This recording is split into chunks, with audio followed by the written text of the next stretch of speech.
इस वीडियो में हम ये जानेंगे कि टैली में जो खाता होता है वो खाता के प्रकार कितने होते हैं। तो टैली में जो खाता के प्रकार होते हैं वो 3 होते हैं। तो पहला नंबर जो है वो है हमारा पर्सनल खाता, और पर्सनल खाते को व्यक्तिगत खाता बोला जाता है। दूसरा है हमारा रियल अकाउंट, जिसको वास्तविक खाता भी बोला जाता है। और तीसरा जो होता है वो होता है हमारा नॉमिनल अकाउंट, या फिर जिसे हम नाम मात्र के खाता या फिर अवास्तविक खाता कहते हैं। इसमें हम लोग बारी बारी से पढ़ेंगे कि पर्सनल अकाउंट क्या होता है, रियल अकाउंट क्या होता है और नॉमिनल अकाउंट क्या होता है। तो इसके लिए सबसे पहले हम लोग आते हैं यहाँ पे पहला अकाउंट। पहला जो हमारा खाता है वो है पर्सनल अकाउंट। तो पर्सनल अकाउंट बोले तो व्यक्तिगत खाता। पर्सनल अकाउंट होता क्या है, किस टाइप के खाते को पर्सनल अकाउंट बोला जाएगा, तो इसके लिए जानते हैं पहले।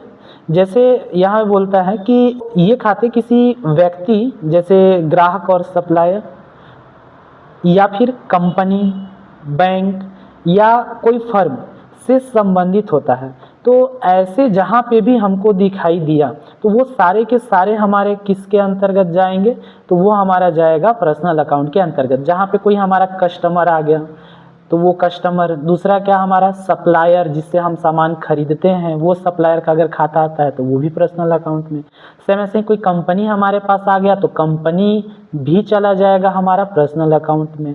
ऐसे ही कोई भी बैंक आता है तो वो बैंक भी पर्सनल अकाउंट, और कोई फर्म आ गया तो वो फर्म भी पर्सनल अकाउंट के अंतर्गत जाता है। तो ये हमारे पास इस तरीके से कोई ये जो दिखाई दे रहा है 4 तरीके के जो खाते रहेंगे, 4 प्रकार के, वो चारों के चारों पर्सनल अकाउंट के अंतर्गत आएंगे। कोई भी व्यक्ति का नाम आया, कंपनी, बैंक या फर्म, इनसे संबंधित अगर कोई भी खाता बनाए तो उसको हम लोग पर्सनल अकाउंट बोलते हैं।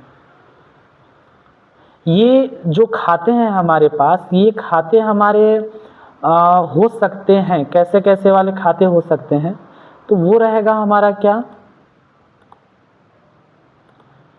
तो ये खाते रहेंगे किस किस टाइप के, जैसे राम अकाउंट। राम अकाउंट के अलावा जैसे में हमारे पास राम अकाउंट, ये राम अकाउंट क्या है, कोई व्यक्ति है यहाँ पे। ऐसे ही हमारा SBI बैंक अकाउंट कभी भी आता है तो पर्सनल अकाउंट, अब ये क्या है, ये बैंक के अंतर्गत। ऐसे ही हमारे पास आता है मोहन सप्लायर अकाउंट, तो ये भी व्यक्ति के अंतर्गत आता है, जिसमें से ये है क्या, सप्लायर है। ऐसे ही हमारा कैपिटल अकाउंट, कैपिटल अकाउंट से तात्पर्य हमारा बैंक नहीं, कैपिटल अकाउंट से मतलब है कि मालिक जो दुकान खोला हुआ है उसने व्यापार में कितना पूंजी लगाया है। तो ये जो खाता होता है कैपिटल, वो उन्हीं के पूंजी का होता है कि कितना पूंजी लगाए हुए हैं, कितना निवेश किए हुए हैं। ऐसे ही जैसे एक फर्म आ गया हमारे पास, मदर तेरेसा ट्रस्ट, तो ये जो ट्रस्ट दिखाई दे रहा है ये भी क्या है हमारा, तो ये हमारा आता है एक फर्म से संबंधित। सेम ऐसे ही CBI बैंक अकाउंट, तो ये कहाँ चले जाएगा, तो ये चला जाएगा बैंक में।